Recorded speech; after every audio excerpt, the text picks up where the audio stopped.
ఆరాధనకు యోగ్యుడా, నిత్యము స్తుతించెదను. నీ మేలులను మరువకనే ఎల్లప్పుడు స్తుతి పాడెదను.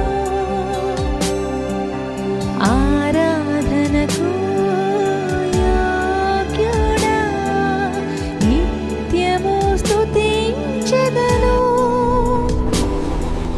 నీ మేలులను మరువకనే ఎల్లప్పుడు స్తుతి పాడెదను. ఆరాధన. మన ప్రభువును రక్షకుడైన యేసుక్రీస్తు నామములో మీకు వందనములు. ప్రియమైనటువంటి సహోదరి సహోదరులారా, క్రీస్తు కృపా పరిచయలు అనే ఆధ్యాత్మిక టీవీ కార్యక్రమముకు మిమ్మల్ని ప్రేమతో ఆహ్వానిస్తూ ఉన్నాము. మరొక వర్తమానం విందాము. నోహు కుటుంబాన్ని గురించి మనము కొన్ని విషయాలు తెలుసుకుందాం. ఆదాము నుండి జలప్రళయం వరకు ఇంచుమించుగా 1656 సంవత్సరాలు.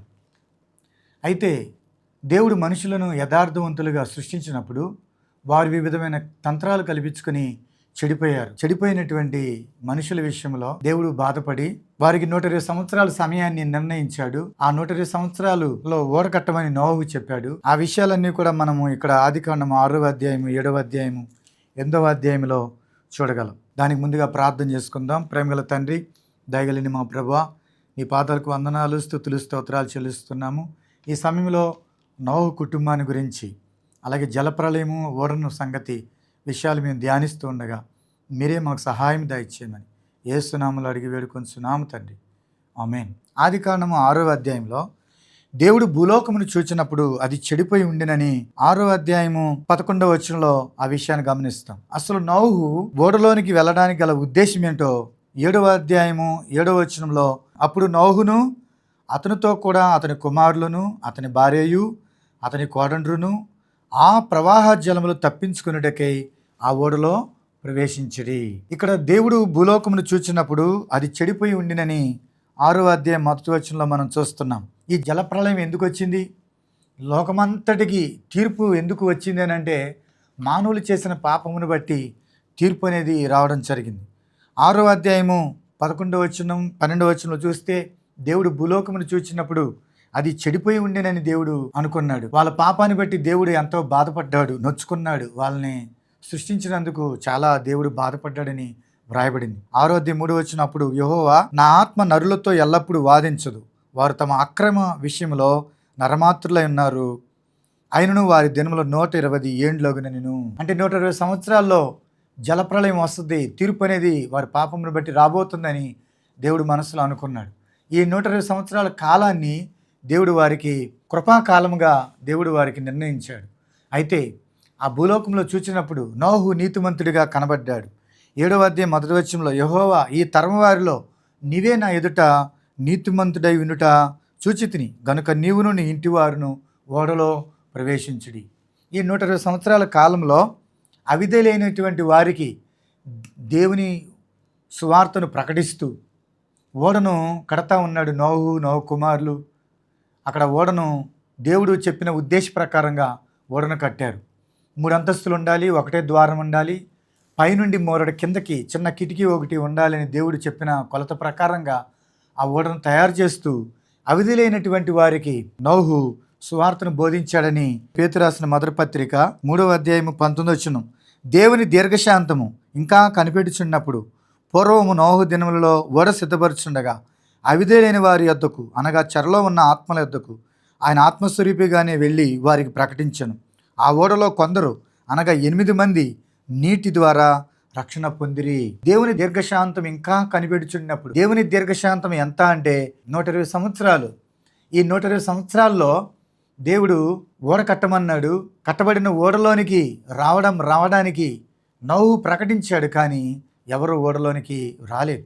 ఇక్కడ ఏమి రాయబడిందంటే, దీర్ఘశాంతం, దేవుని దీర్ఘశాంతం ఇంకా కనిపెడుచున్నప్పుడు నోహులో దేవుని ఆత్మ ఉండి, దేవుని ఆత్మ ద్వారా నోహు ప్రకటించాడు, నేను మీకు దేవుని వాక్యాన్ని ఎలా ప్రకటిస్తున్నానో అలాగే నోహు కూడా దేవుని వాక్యాన్ని ప్రకటించాడు, సువార్తను ప్రకటించాడు. శుభవార్త ఏమిటనంటే, పాపమును బట్టి తీర్పు రాబోతుంది, పాపమును బట్టి జలప్రలయం రాబోతుంది, ఆ జల ప్రవాహము తప్పించుకునే నిమిత్తము సిద్ధపరిచిన ఓడలోనికి రండి అని ఒక శుభవార్తను నోహు ప్రకటించాడు. కానీ వారు అవిధేయతను జీవించారు. అవిధేయులైన వారి యొద్దకు, చెరలో ఉన్న ఆత్మల యొద్దకు, చెర అంటే పాపము, లేకపోతే చెర అంటే పాపం అనే బంధకములో ఉన్నటువంటి వారిని విడిపించడానికి అక్కడ దేవుని సువార్తను ప్రకటించిన, నోహు వాక్యాన్ని ప్రకటించిన వారు ఏమాత్రం కూడా లోబడలేదు, అవిధేయతను వారు చూపించారు. అదే మత్తయి సువార్తలో మనం చూసినట్లయితే 24వ అధ్యాయంలో చూస్తే నోహు, అతని కుమారులు, కోడండ్లు, భార్య ఓడలోకి వెళ్ళే వరకు కూడా ప్రజల పరిస్థితి ఎలా ఉందంటే తినుచు త్రాగుచు ఇష్టానుసారంగా జీవించినట్లుగా మనం చూస్తున్నాం. మత్తయి సువార్త 24వ అధ్యాయము 38-39 వచనాలు చూస్తే జలప్రలయమునకు ముందటి దినములలో నోహు ఓడలోనికి వెళ్ళిన దినం వరకు వారు తినుచు త్రాగుచు పెళ్లి చేసుకొనుచు పెళ్లికి ఇచ్చుచూ ఉండిరి. జలప్రలయం వచ్చి అందరిని కొట్టుకొని పోవు వరకు ఎరుగకపోయిరి. అలాగనే మనిషి కుమారు రాకడా ఉండును అనే మాట చూస్తున్నాం. జలప్రలయం వచ్చేంతవరకు కూడా జనులు తినుచు త్రాగుచూ ఉన్నారు. వస్తుందన్న సంగతి, జలప్రవాహం వస్తుందన్న సంగతి కూడా వారు ఎరగల. ఎందుకని వీరు ఓడలోనికి రాలేదనంటే, ఎందుకు నోహు ప్రకటించిన వాక్యం ఎందుకు నమ్మలేదంటే, వారు ఎన్నడూ వినని చూడని సంగతి చెప్పాడు నోహు. భూలోకం మొత్తం నీటి వరదతో మునిగి నశించిపోతుంది. జలప్రలయం నుండి, నీటి నుండి, ఈ ఉగ్రత నుండి రక్షించుకోవాలంటే సాధనం ఒక్కటి, ఓడ మాత్రమే. కాబట్టి మీరు కట్టే ఓడలోనికి రండి అని సువార్తను ప్రకటిస్తే వారు అవిధేయతను చూపించారు, రాలేదు. జలప్రలయం వస్తుందన్న సంగతి కూడా వారు ఎరగలేదు, వారు కొట్టుకొని పోయారు. అలాగే ప్రియమైన దేవుని పిల్లలారా, దేవుని వాక్యం వింటున్న వారులారా, మానవ జీవితంలో చేసిన పాపమును బట్టి దేవుని ఉగ్రత రాబోతుంది. కాబట్టి మానవ జీవితంలో తీర్పు ఏమిటంటే, మరణం తర్వాత తీర్పు ఉంది. నరకమా పరలోకమా అనేది. ఏ ఒక్కరు నరకానికి వెళ్ళకూడదని, ఆ నరకము నుండి, రాబో ఉగ్రత నుండి తప్పించబడి నిమిత్తము క్రీస్తు అని ఓడలోనికి రావాలని దేవుడు ఈ రోజున దేవుని సువార్తను ప్రకటిస్తూ ఉన్నాడు. ఆ సువార్తకు నువ్వు అవిధేయుడు అయితే తప్పదు తీర్పు, విధేయుడు అయితే నువ్వు రక్షించబడతావు. కాబట్టి ఇక్కడ మనం గమనిస్తే నోహు ఓడను సిద్ధపరుస్తూ వాక్యాన్ని ప్రకటిస్తూ ఉండే ఎవరూ లోబడలేదు. కాబట్టి వారు జలప్రలయంలో కొట్టుకుని పోయారని మనం చూస్తున్నాం. చూడండి, దేవుడు అక్కడ ఏమన్నాడంటే, ఆదికాండము 7వ అధ్యాయం 1వ వచనంలో దేవుడు ఏమన్నా, ఈ తరం వారిలో నీవే నా ఎదుట నీతిమంతుడివై ఉండుట చూచితిని. అంటే ఆ తరం ఎలాంటి తరము అని అంటే, భయం లేని తరము, ఇష్టానుసారంగా జీవిస్తున్న తరము, మాలిన్యము పాపము కడగబడిన తరము, సరిదిద్దుకొని తరం అది. అలాంటి తరములో నోహు నీతిమంతుడిగా బ్రతికాడు, దేవుని యందు భయభక్తులు కలిగి జీవించాడు, దేవుని ఆజ్ఞకు లోబడి జీవించాడు. అలాగే అందుకనే అతని కుటుంబము రక్షించబడినట్లుగా మనము చూస్తున్నాం. యేసయ్య మాటను నువ్వు అంగీకరిస్తే, లోకాన్ని పాపాన్ని విడిచిపెట్టి మారు మనసు పొందితే నీవు కూడా రక్షించబడతావు. అయితే ఇక్కడ నోహు కుటుంబం సంగతి ఒకసారి మనం చూసినట్లయితే, నోహు కుటుంబము నోహు మాటకు విధేయత చూపించారు. వారు విశ్వాసము విధేయత చూపినందువలన వీరు రక్షించబడ్డారు. ఉదాహరణకి ఓడలోనికి ఎందుకు వెళ్ళారు? ఆ ప్రవాహ జలములు తప్పించుకొనుటకై ఆ ఓడలో ప్రవేశించిరి అనే మాట ఆదికాండం 7వ అధ్యాయము 3వ వచనంలో మనము చూస్తున్నాం. ఇది మొదటిది. రెండో విషయం ఏంటంటే, నోహు కోడండ్రు సంగతి ఒకసారి ఆలోచించండి. నోహు కోడండ్రు ఓడలోనికి ప్రవేశించడం గొప్ప సంగతి. నోహు కుమారులకి తల్లిదండ్రులు ఉన్నారు కదా, నోహు భార్య. మరి కోడండ్రు కూడా తల్లిదండ్రులు ఉన్నారు కదా. కానీ వారు తమ తల్లిదండ్రులు విడిచి, స్వదేశముని విడిచి, వారి యొక్క ప్రాంతాన్ని విడిచి వారికి ఓడలోనికి రావడం అంటే అది గొప్ప సంగతి. కాబట్టి నోహు కోడండ్రు తమ తల్లిదండ్రులను, తమ ప్రాంతాలను విడిచి వారు రాకపోయినా సరే వీరు ఓడలో ప్రవేశించారు. అంతే కదా, ఎవరి భక్తి వాళ్ళదే. నీ భక్తి నువ్వు కట్టుకుంటే నీ భక్తిని బట్టి నువ్వు రక్షించబడతావు. కాబట్టి ఒకరి గురించి, ఎవరి గురించో, వారి గురించి, వీరి గురించో వాయిదా వేయాల్సిన అవసరం లేదు. నీ మట్టుకు నువ్వు దేవుని యందు భయభక్తులు కలిగి ఉండాలి, నీ మట్టుకు నువ్వు రక్షించబడాలి. కాబట్టి నోహు కోడండ్రు ఓడలో ప్రవేశించడం అనేది చాలా గొప్ప సంగతి. వారు నోహు మాటలకు విశ్వాసాన్ని చూపించారు, విధేయతను చూపించారు, ఓడలోనికి వారు ప్రవేశించారు అనే సంగతి మనం చూస్తున్నాము. నోహు బోధను అంగీకరించారు. అత దేవుడే మా దేవుడని, మామ దేవుడే మా దేవుడని, నా భర్త దేవుడే నా దేవుడని వారు దేవుని నమ్ముకొని ఆ ఓడలోనికి ప్రవేశించడం జరిగింది. ఈ విషయాన్ని మనం రూతు విషయంలో కూడా మనం చూస్తాం. రూతు కూడా ఏమంటది, నయోమితో నీ దేవుడే నా దేవుడు, నీ జనమే నా జనము అని రూతు చెప్పి అత్త దేవుణ్ణి వెంబడించింది. ఆమె జీవితము ధన్యురాలైంది. ఆమె యొక్క గర్భవంశంలో ఉండే యేసు ప్రభువారు వచ్చినట్లుగా, యేసుక్రీస్తు వంశావళిలో ఆమె పేరు చేర్చబడినట్లుగా మనం చూస్తాము.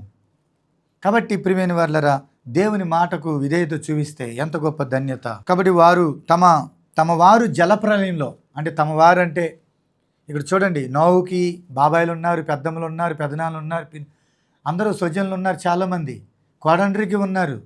కానీ వాళ్ళందరూ జలప్రలయంలో కొట్టుకుని పోయారు, నశించిపోయారు. కానీ ఓడలో ఉన్న వీరు ఒకరినొకరు ఆదరించుకున్నట్లుగా ఆ జలప్రలయంలో వారందరూ నశించిపోయినా అని ఆ విషయాలు వీరికి తెలిసిన వీరు ఒకరినొకరు ఆదరించుకున్నట్లుగా మనము చూస్తున్నాం. ఇది మనము నోహు కోడండ్రి విషయంలో చూస్తే, నోహు కుమారుల విషయంలో కూడా చూస్తే, నోహు కుమారులు విషయము కూడా మనము చెప్పుకోదగ్గ విషయాలు చాలా ఉన్నాయి. ఏమిటనంటే, నోహు వయసు జలప్రలయం వచ్చినప్పుడు నోహు వయసు ఎంత అంటే 600 సంవత్సరాలు. ఈ జలప్రలయం అనేది ఎప్పుడు వచ్చింది అని చెప్పడానికి నోహు వయసే ప్రామాణికం. ఇక్కడ ఆదికాండం 7వ అధ్యాయం 6వ వచనంలో ఆ జలప్రవాహం భూమి మీదకి వచ్చినప్పుడు నోహు 600 ఏండ్ల వాడు అని రాస్తుంది. కాబట్టి ఇక్కడ 600 సంవత్సరాలు నోహు వయసు. పిల్లల వయసు ఎంత అంటే ఇంచుమించు 100 సంవత్సరాల వయసు. నోహు దాదాపుగా 500 ఏండ్లకి కుమారులను కన్నాడని ఆదికాండం 5వ అధ్యాయము 32వ వచనంలో చూస్తాం. నోహు 500 ఏండ్లు గలవాడై షేమును, హామును, యాపేతును కనెను. ఆ జలప్రలయం వచ్చినప్పుడు వీళ్ళ వయసు ఎంతనంటే, ఈ ముగ్గురు కుమారుల వయసు 100 సంవత్సరాలు. 100 సంవత్సరాల వయసు కలిగిన ఈ యవనులు ఆ 600 సంవత్సరాల వయసు కలిగిన నోహు మాటకు కుమారులు లోబడ్డారంటే ఎంత గొప్ప సంగతో ఆలోచించండి. దేవుని భయం లేని తరములో వారు తమ వయసుకి సమకాలికులైనటువంటి వారిని వెంబడించకుండా తమ తండ్రి దేవుని నమ్ముకున్నారు. తండ్రి మాటకు వారు విధేయతను చూపించారు. వారి కాలంలో భూలోకం చెడిపోయింది.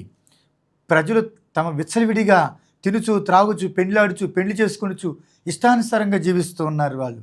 అలాంటి సమయంలో, అలాంటి కాలంలో ఈ ముగ్గురు కుమారులు కూడా తండ్రిని హత్తుకున్నారు. వీళ్ళు తండ్రి బోధను అంగీకరించారు. వీళ్ళు తమ సమకాలీకుల యొక్క మాటలు వీరేమాత్రం కూడా తీసుకోలేదు. వారితో పాటు ఏమాత్రం కూడా చెడిపోకుండా తండ్రి మాటకు విధేయత చూపించినట్లుగా మనము చూసాం. ప్రియమైన వారు చూస్తున్నాం. తండ్రి మాటకు లోబడిన ఈ పిల్లలను దేవుడు నిజంగా ఆశీర్వదించాడు. ఆదికాండము 9వ అధ్యాయం 1వ వచనంలో చూస్తే, మరియు దేవుడు నోహును అతని కుమారులను ఆశీర్వదించి అనే మాట మనం చూస్తున్నాం. అంటే తల్లిదండ్రుల మాటను వింటే, తల్లిదండ్రుల మాటకు నువ్వు లోబడితే, దేవుని మాటకు లోబడితే ఎంత ఆశీర్వాదం ఉందో మనము ఈ విషయంలో గమనిస్తున్నాం. అలాగే మాటకు లోబడినందుకు మేలు కూడా వీళ్ళకు గొప్ప మేలే జరిగింది. వీళ్ళకి వివాహం అయింది కానీ దేవుడు పిల్లల్ని ఇవ్వాల. జలప్రలయంలో పిల్లల్ని ఇవ్వలేదు. జలప్రలయంలో పిల్లల్ని ఇస్తే ఎంతో ఇబ్బంది పడాల్సిన పరిస్థితి వచ్చేది. ఎందుకంటే వీరు జలప్రలయం తర్వాత వీరికి సంతానం ఇచ్చినట్లుగా మనం చూడగలం. ఆదికాండము 10వ అధ్యాయం 1వ వచనం, ఇది నోహు కుమారుడగు షేము, హాము, యాపేతు అని వారి వంశావళి.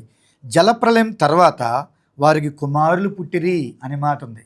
జలప్రలయం తర్వాత దేవుడు వారికి పిల్లల్ని ఇచ్చాడు. జలప్రలయంలోనే పిల్లల్ని ఇస్తే ఎలా ఉంటుందో ఆలోచించండి. ఎంత ఇబ్బంది పడాల్సి వచ్చేది. మీకు ఒక విషయం తెలుసా? వారు ఓడలో ఎంతకాలం ఉన్నారు తెలుసా? ఇంచుమించు 1 సంవత్సరం 10 రోజులు ఉన్నారు ఓడలో వారు. ఈ విషయం మీలో ఎంతమందికి తెలుసో నాకు తెలియదు కానీ వారు ఓడలో 1 సంవత్సరం 10 రోజులు ఉన్నారు. ఒకసారి మీరు ఆ విషయాలు గమనిస్తే, జలప్రలయం వచ్చినప్పుడు ఖచ్చితంగా నోహు వయసు ఎంతో చూసినట్లయితే ఆదికాండము 7వ అధ్యాయము 11వ వచనం, నోహు వయసు యొక్క 600వ సంవత్సరం 2వ నెల 17వ దినమున మహా అగాధ జలముల ఓటలనియు ఆ దినమందే విప్పబడిను, ఆకాశపు తూములు విప్పబడిను. 12వ వచనం, 40 పగళ్లను 40 రాత్రులను ప్రచండంగా వర్షము భూమి మీద కురిసింది. అంటే నోహు వయసు ఎంత? 600వ సంవత్సరము 2వ నెల 17వ దినమున మహా అగాధ జలముల ఓటలన్నీ ఆ దినమందే విప్పబడి 40 పగళ్ళు 40 రాత్రులు 40 రోజులు ఏకదాటిగా వర్షం కొట్టినందున వలన నీరంతా ప్రపంచమంతా కూడా విస్తరించిపోయింది. నీరు పైనుంచి నీరు, కింద అగాధ జలంలో నుండి నీరు, ఆకాశ తూములు విప్పబడ్డాయి. పైనుంచి ధారాళంగా వర్షం పడింది, కింద నుంచి కూడా అగాధ తూములు విప్పబడ్డాయని రాస్తుంది. 40 రోజులు ఏకదాటిగా వర్షం కొట్టేవాటికి ఓడ ఏమైందంటే పైకి తేలింది. పైకి తేలిన ఈ ఓడ 40 రోజుల తర్వాత 150 దినాలు ఆ ప్రవాహ జలంలో ప్రవహించింది, ప్రయాణం చేసింది. 24 వచనం, 150 దినముల వరకు నీళ్లు భూమి మీద ప్రచండంగా ప్రబలను. ఇదంతా వివరంగా కాకుండా ఒక్క మాటలో మీకు చెప్పాలనంటే, జలప్రలయం వచ్చినప్పుడు వయసు ఎంత? నోహు వయసు, ఆయన వయసే కదా ప్రామాణికంగా తీసుకుంది. వయసు ఎంత? 7వ అధ్యాయము 11వ వచనంలో నోహు వయసు యొక్క 600వ సంవత్సరం 2వ నెల 17వ దినమున మహా అగాధ జలముల ఓటలన్నీ ఆ దినమందే విప్పబడిననుంది. ఓడ ఎప్పుడు దిగారో చూస్తే ఆదికాండం 8వ అధ్యాయము 13వ వచనం, మరియు 601వ సంవత్సరం మొదటి నెల తొలి దినమున నీళ్లు భూమి మీద నుండి ఇంకిపోయాను.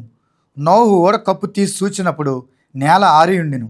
2వ నెల 27వ దినమున భూమి ఎండి ఉండెను. అప్పుడు నోహును అతనితో ఉన్నవారు కూడా ఓడలోనికి నుంచి కిందకి భూమి మీదకి వచ్చినట్టుగా మనం చూస్తాం.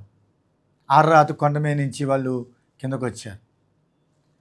ప్రియమైన వాళ్ళ 150 దినాలు ప్రవహించిన ఈ ఓడ నీళ్లు క్రమక్రమంగా తగ్గుతూ వచ్చినప్పుడు ఓడ ఆరరాతు కొండల మీద నిలిచింది. తర్వాత నీళ్లు పూర్తిగా భూమి మీద ఇంకిపోయే వరకు చాలా సమయం పట్టింది. దాదాపుగా వీళ్ళు 1 సంవత్సరం 10 రోజులు ఆ ఓడలో ఉన్నారు. 600వ సంవత్సరము 2వ నెల 17వ దినమున ఓడలో ఉంటే 601వ సంవత్సరం 2వ నెల 27వ దినమున వాళ్ళు ఓడ దిగారు. అంటే 1 సంవత్సరం 10 రోజులు ఇంచుమించుగా ఉన్నట్లుగా మనము ఈ వాక్యాలు బట్టి మనకు అర్థమవుతుంది. ఇంతకాలంలో వారికి దేవుడు పిల్లలు చిన్నపిల్లలు ఎంత ఇబ్బంది పడేవాళ్ళు, కానీ దేవుడు మాట విన్నందుకు దేవుడు ఏ సమయంలో ఇవ్వాలో ఆయనకు తెలుసు. కాబట్టి ప్రళయం తర్వాత వారు పిల్లల కన్నీరే అనే మాట చూస్తున్నాం. దేవుని మాట వింటే మనకి మేలే కలుగుతుంది. తల్లిదండ్రుల మాట వినటం వల్ల మేలు కలుగుతుందని ఎఫెసీయులకు రాసిన పత్రిక 6వ అధ్యాయము 2వ వచనంలో చూడగలం. నీకు మేలు కలుగునట్లు నీ తండ్రిని తల్లిని సన్మానింపము, అప్పుడు నీవు భూమి మీద దీర్ఘాయుష్మంతుడు వాగుదు. చూడండి ఎంత గొప్ప మేలు. వారు జలప్రలయం నుండి తప్పించబడ్డారు, రక్షించబడ్డారు. తర్వాత వారు ఆశీర్వించబడ్డారు. తర్వాత దేవుడు వారికి పిల్లల్ని ఇచ్చినట్టుగా కూడా మనము చూస్తున్నాం. నిజంగా మరి ఈ నోహు కుమారుల సంగతి కూడా చాలా గొప్ప సంగతే. ఆదికాండము 7వ అధ్యాయంలో 3 ప్రాముఖ్యమైన విషయాలు ఉన్నాయి. అందులో ఏమిటనంటే 7వ అధ్యాయం 7వ వచనం ఆఖరి లైన్లో, ఆ ప్రవాహ జలములను తప్పించుకున్నట్టుకే ఆ ఓడలో ప్రవేశించిరి. ఈ రాబోయేటువంటి ఈ ఉగ్రత నుండి తప్పించుకోవడానికి ఓడే సాధనమైంది. ఆ ప్రవాహ జలము తప్పించుకున్నట్టుకే ఆ ఓడలో ప్రవేశించారు. నోహు సిద్ధపరిచిన ఓడలో ప్రవేశించారు. అది తప్ప వేరే సాధనం ఏమీ లేదు. ఈ లోకంలో కూడా యేసు నామము ద్వారా మనకు వేరొక మార్గమున రక్షణ లేదు. యేసు నామము ద్వారా తప్ప మన ఎవరు కూడా పరలోకం వెళ్ళలేరు. నేనే మార్గము సత్యము జీవమని ప్రభువు చెప్పాడు. నా ద్వారా తప్ప ఎవరు తండ్రి వద్దకు రారని అక్కడ యేసుప్రభు వారు యోహాను సువార్త 14వ అధ్యాయం 6వ వచనంలో చెప్పారు. అలాగే అపోస్తలుల కార్యములు 4వ అధ్యాయం 11వ వచనంలో ఏ నామమున రక్షణ లేదు, ఆకాశము క్రింద ఏ నామమున రక్షణ లేదు, ఈ నామమునే మనం రక్షణ పొందవలెను అనే మాట మనము అక్కడ మేము గమనించగలుగుతున్నాం. అపోస్తలుల కార్యం 4వ అధ్యాయం 11వ వచనం, ఇల్లు కట్టువారైన మీరు తృణీకరించిన రాయి ఆయనే, ఆ రాయి మూలకు తలరాయి ఆయను. 12వ వచనం, మరి ఎవరి వలన రక్షణ కలగదు, ఈ నామమునే మనం రక్షణ పొందవలను కానీ ఆకాశము క్రింద మనుషుల్లో ఇవ్వబడిన మరి ఏ నామున రక్షణ పొందలేమనిను. మీ జీవితం అనే ఇంటికి, మీ జీవితానికి క్రీస్తే మూలరాయి అన్నాడు. కానీ మీరు ఆ రాయిని మీరు తృణీకరిస్తే అది తలరాయి, మూలకు తలరాయి అవుతుంది. కానీ యేసుక్రీస్తు అనే ఓడను ఆ మనుషులు తృణీకరించారు, ఆ ఓడని విసర్జించారు, ఆ ఓడలోకి వారు ప్రవేశించలేదు. కానీ చివరికి అదే దిక్కయింది, కానీ అవకాశం లేదు. కాబట్టి యేసుక్రీస్తును ప్రియమైన వాళ్ళరా మీరు తృణీకరిస్తున్నారేమో, తుదక ఆయన తలరాయి అవుతాడు. ఆయన నామం తప్ప ఏ నామంలో మనకు రక్షణ లేదు, పరలోకము లేదు. కాబట్టి యేసుక్రీస్తుని నమ్మండి, రక్షణ పొందండి. ఆయన ఇచ్చే పాపక్షమాపణ రక్షణ పొందాలని ప్రభు పేరట మిమ్మల్ని బ్రతిమాలుకుంటూ ఉన్నాను. కాబట్టి ఇక్కడ చూస్తే మొదటి పాయింట్, ఆ ప్రవాహ జలములు తప్పించుకునేటకై ఆ ఓడలో ప్రవేశించారు. అది మొదటి విషయం. అయితే 7వ అధ్యాయంలో 2వ ప్రాముఖ్యమైన మాట ఏంటంటే 16 వచనం ఆఖరి లైన్లో, అప్పుడు యెహోవా ఓడలో అతని మూసివేశాను అనే మాట రాయబడింది. అంటే ఓడ తలుపుని మూసేశాడు దేవుడే. ఆ తలుపు అవకాశానికి గుర్తు. వస్తారని చూశారు, ఎవరు కూడా రాలేదు. జంతువులు, పక్షులు, పురుగులు అన్నీ కూడా ఓడలోనికి వాటికి అవే వెళ్ళిపోయినాయి. అందరూ ఓడలోకి వెళ్ళిన తర్వాత దేవుడు ఓడలో మూసివేశాడు, తలుపు మూసేశాడు. అవకాశం అనే తలుపు తెరవబడి ఉండగా ఎవరు రాలేదు, కానీ తలుపు మూసిన తర్వాత ఎంతమంది తలుపు తట్టారో తీయడానికి కుదరదు. దేవుడే తలుపు వేశాడు కనుక ఇప్పుడు తీయడానికి కుదరదు. ఇక అవకాశం అనే తలుపు మూయబడిన తర్వాత ప్రభువా అన్న ప్రయోజనం లేదు. నీ దేహంలో ఆత్మ అనే దీపం ఉండగానే నీ పాపంలో ఒప్పుకుని విడిచిపెడితే ప్రభు క్షమిస్తాడు, ఆయన రాజ్యాన్ని సంపాదించుకుంటావు, రక్షించబడతావు. కానీ దేహంలో దీపం మారిపోయిన తర్వాత నువ్వు రొమ్ము కొట్టుకుని నువ్వు నిజమైన దేవుడు నమ్ముతున్నా ప్రభు అన్న ప్రయోజనం లేదు. కాబట్టి ఇది రెండవ విషయం. మూడవ విషయం చూస్తే 7వ అధ్యాయము 23వ వచనం ఆఖరి లైన్లో, ఆ ఓడలో ఉన్నవన్నీ మాత్రము మిగిలి ఉండెను. ఆ ఓడలో ఉన్నవి మాత్రమే మిగిలినాయి, మిగిలినన్నీ కూడా జలప్రలయంలో కొట్టుకుని పోయినాయి. క్రీస్తుని కలిగి ఉన్నవారు మాత్రమే ప్రియమైన వారులారా రక్షించబడతారు. క్రీస్తునందు విశ్వాసం ఉంచిన వారు మాత్రమే రాబో ఉగ్రత నుండి రక్షించబడుదురని ఈ వచనాల ద్వారా మనము తెలుసుకుంటూ ఉన్నాం. అయితే దేవుడు ఇంకెప్పుడు నీటి వరద ద్వారా లోకాన్ని నేను నాశనం చేయనని చెప్పడానికి దేవుడు ఒక నిబంధన చేశాడు. ఆదికాండము 9వ అధ్యాయము 14వ వచనం చూస్తే, భూమిపైకి నేను మేఘము రప్పించినప్పుడు ఆ ధనుస్సు మేఘములో కనబడును.